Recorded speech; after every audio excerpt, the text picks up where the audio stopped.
sur ce plateau. Allez, petit bisou à Cécile.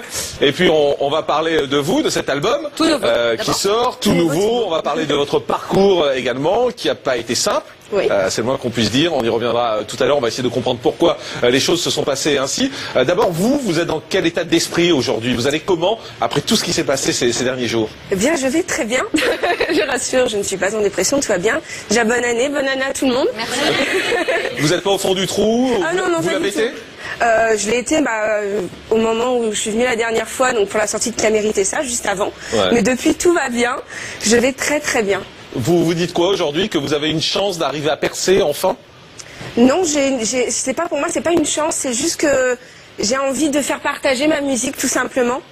Voilà, j'ai juste envie de partager ma musique avec les gens et qu'ils me découvrent enfin telle que je suis. Voilà. Est-ce que vous avez peur? Ce serait mentir du public. Ce serait mentir de dire que j'ai pas peur, mais j'ai déjà eu quelques retours des gens qui ont déjà entendu le single et la phase B du single en avant-première lors des concerts, et j'ai eu de très très bons retours. Donc c'est vrai que ça me rassure, surtout venant des fans qui sont là depuis le début. Donc vous avez dit je suis tombé tellement bas que je ne peux pas tomber plus bas. bah c'est vrai. En même temps, c'est vrai, tomber plus bas, je crois que ce serait dur, mais donc non, mais c'est que concrètement, c'est quoi tomber bas? bah, c'est-à-dire que quand je suis sortie de la Starac, c'est vrai que j'étais jeune, je savais pas trop comment ça allait se passer, et j'ai fait confiance peut-être trop tôt aux mauvaises personnes. Donc forcément, bah, il s'est passé ce qui s'est passé, ce que tout le monde a entendu, voilà, ça n'a pas marché, bah, voilà, ça y est, pour moi c'est fini. Et bah, j'ai appris sur moi-même, j'ai appris à faire confiance aux gens, j'ai appris à me méfier aussi, parce que c'est vrai que dans ce métier, bah, des fois on peut être très très mal entouré, et j'ai appris à choisir les bonnes personnes avec qui je travaille, et c'est ce qui est le cas aujourd'hui. Et du coup, bah, ce qui fait que j'ai un peu plus confiance en moi, et que même si ça marche pas, c'est pas une fin en soi, je continuerai toujours à chanter de toute façon. Mais voilà, aujourd'hui j'ai plus de maturité qu'avant. Voilà. Est-ce que vous, malgré tout, vous sentez que trahi par le public? Non. Ah non, je me sens pas trahie par le public. Qui vous a sollicité, enfin, qui vous a élu puis lâché derrière? Je me sens pas trahie par le public parce que en même temps ils ont écouté ce que tout le monde leur a dit, donc je peux pas leur en vouloir. Avant j'étais à leur place et je faisais la même chose, donc je peux pas leur en vouloir. C'est juste que maintenant, voilà, j'espère qu'ils vont juste écouter ma musique avant de juger. Après ils aiment ou ils aiment pas, je peux pas les obliger. Mais comment vous expliquez-vous ce retournement vis-à-vis de vous? C'est-à-dire que quand il y avait la Starac, vous étiez celle qu'on avait envie d'élire, vous étiez celle qu'on poussait devant en permanence, le public vous aimait. On a le sentiment qu'au moment où vous avez été élu, un peu comme s'il y a eu un déclic à ce moment-là, tout à coup le public s'est retourné. Est-ce que vous avez, avec le recul, aujourd'hui, est-ce que vous avez une explication à ça? J'ai pas d'explication parce que moi, tout ce que vous avez vu avant la Starac, je l'ai pas vécu. Moi, j'étais enfermée, donc le fait d'être entre guillemets déjà élue avant d'avoir gagné, je l'ai pas vécu. Moi, voilà. Donc moi, j'ai vécu vraiment que le mauvais côté, que les galères, que les critiques. Voilà, j'ai vécu que ça. Donc je dis pas que j'ai pas passé des bons moments. Attention, c'est quand même une super aventure quoi qu'il arrive. Mais voilà, moi je peux pas trop juger avant après en fait. Mais les gens disent qu'ils vous ont élu parce qu'ils ont eu pitié de vous justement parce que le jury était très dur avec vous. Est-ce que c'est une impression que vous avez eue ou pas du tout? Ce serait mentir que de dire que non, parce que forcément, quand on regarde une émission telle qu'elle soit, un concours tel qu'il soit, surtout quand c'est de la télé-réalité, forcément on s'attache aussi à la personne par rapport à ce qu'elle est en difficulté. Voilà, enfin, par rapport à ce qu'elle est, même si voilà, aux difficultés qu'elle a dans l'aventure, mais je pense que c'est un mélange de tout. C'est comme chaque personne qui gagne une télé-réalité, c'est un mélange de tout. Mais je pense pas qu'il y ait que ça. Je pense que malgré tout, enfin, pour avoir des retours du public quand même, les personnes qui ont voté pour moi me disent ah, vous savez chanter, ils ont pas voté, enfin ils n'ont pas eu juste pitié en fait. Voilà, ils sont pas venus me voir en me disant ah bon on a voté pour vous parce qu'on avait pitié. Ouais. Ils viennent quand même me dire que voilà, je sais chanter et que c'est aussi ça qui les a interpellés dans l'émission. Allez, on va en parler de tout ça dans un instant. Vous restez avec nous, Magali Vaé. On va ce soir avec elle, on parle de son parcours. On y reviendra longuement tout à l'heure. On parle également de son nouveau single, un single extrait de votre album qui s'intitule L'homme shampoing. C'est quoi l'homme shampoing? C'est l'homme idéal? C'est l'homme parfait, c'est l'homme idéal, c'est l'homme dont toutes les femmes rêvent. Et vous l'avez rencontré? Ah ah. Surprise. Il est comment, pour vous, l'homme parfait? Pour moi, l'homme parfait, comme je l'ai dit dans la chanson, c'est un grand brun, il sent la menthe douce. Ah oui. Et vous trouvez des grands bruns qui sentent la menthe douce? Dites donc, Un grand brun, oui, qui sent de la menthe douce. Je crois qu'on parle de vous.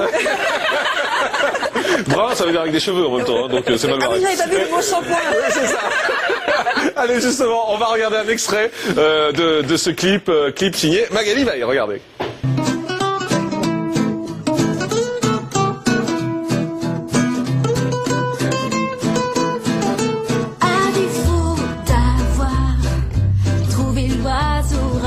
J'ai ma petite idée sur le mec rêvé. Une crème de garçon, doux et qui sent bon, au toucher fondant, usage fréquent. Je voudrais un homme shampoing, un malin des petits soins, qui ne m'ouvre pas les yeux, que j'emporte où je veux.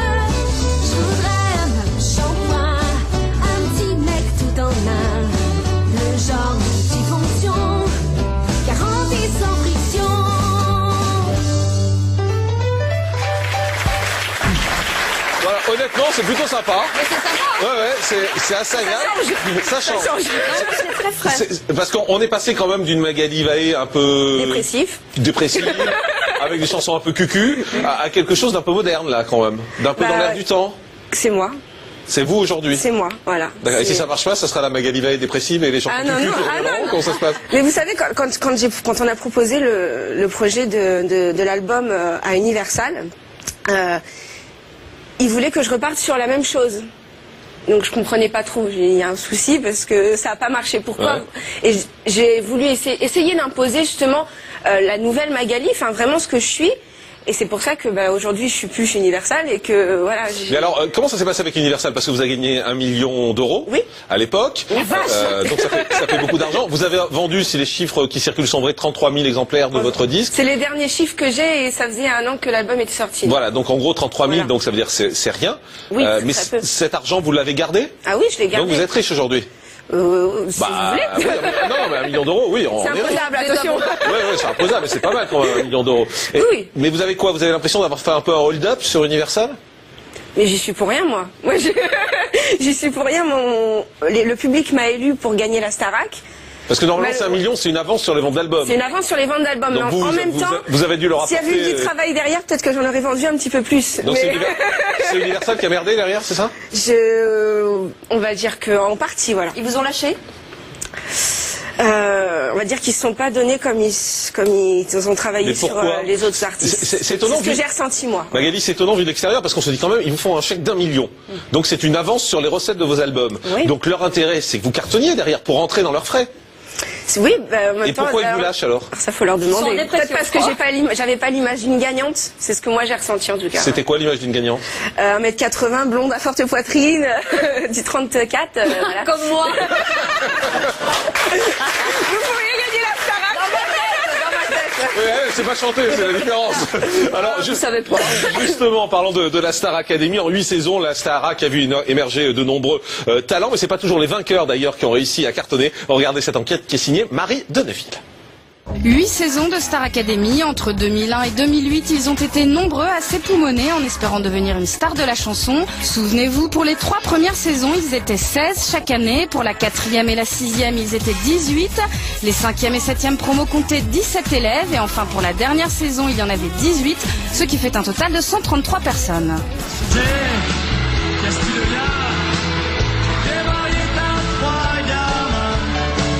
La Russie, tu veux mettre ça? C'est toi, Patrice? Tu te pars toujours pour rien? Allez!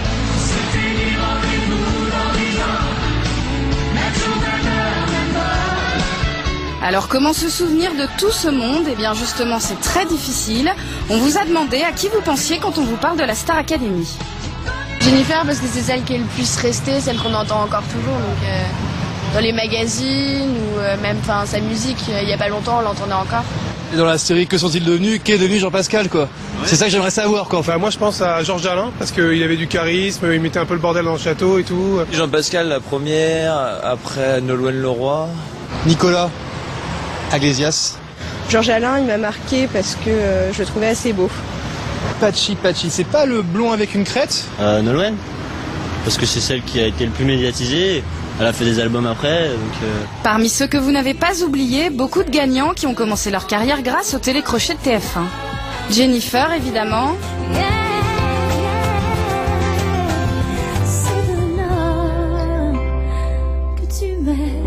L'année suivante, c'est Nolwenn Leroy.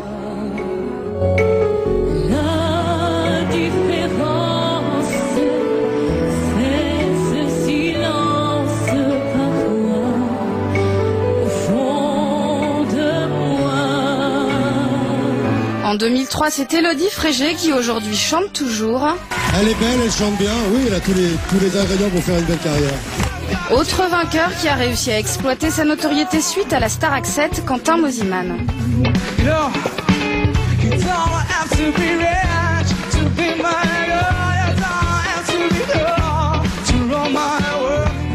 Mais l'histoire de la Star Academy a montré qu'il ne suffit pas de gagner pour s'assurer le succès.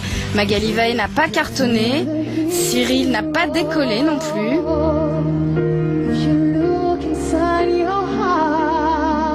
En revanche, d'autres n'ont pas gagné mais ont marqué l'émission par leur personnalité ou leur histoire. Je ne retournerai pas au château, merci tout le monde. Anne-Laure Cibon a marqué le public. Ils sont jamais mentir, ils se retournaient, ils se font confiance. Et Georges Alain nous a surpris avec sa façon de chanter.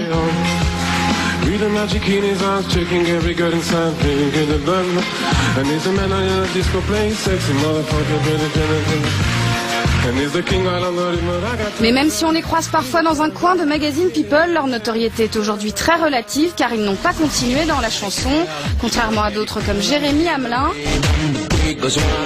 ou Olivia Ruiz qui cartonne depuis sa sortie du télécrochet en 2002. Qu'elle me déchire ou qu'elle soit tendre, elle nous dessine après l'amour. Autre candidat qui n'a pas gagné mais qui est toujours chanteur, Patchy, qui a réussi à se construire une carrière loin des paillettes de la Starac.